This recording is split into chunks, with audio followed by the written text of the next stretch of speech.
అండి అందరూ అయితే బాగున్నారు. Welcome to my channel SL Reddy vlogs.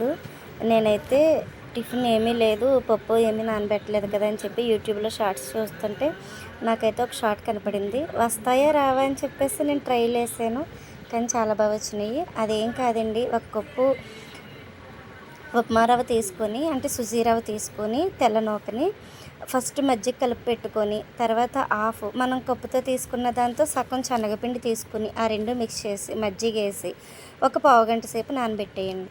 నానబెట్టాక అది కొంచెం నేను చూపించే కన్సిస్టెన్సీ వచ్చే వరకు అలా చేశాక దాన్ని మిక్సీలో వేసి తిప్పేయండి.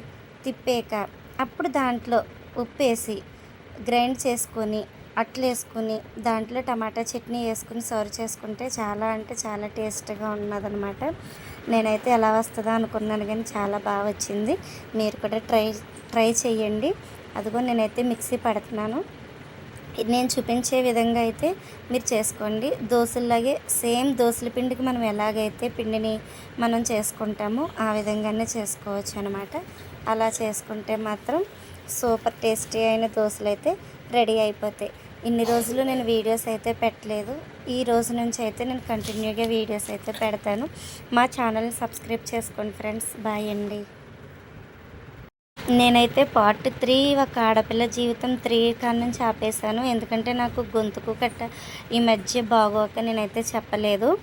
ఈ రోజు నుంచి అయితే నేను మళ్ళీ కంటిన్యూ అయితే చేస్తాను ఆడపిల్ల జీవితాన్ని. మీరైతే ఛానల్ని సబ్స్క్రైబ్ చేసుకోండి, న్యూ ఛానల్ని. బాయ్ అండి.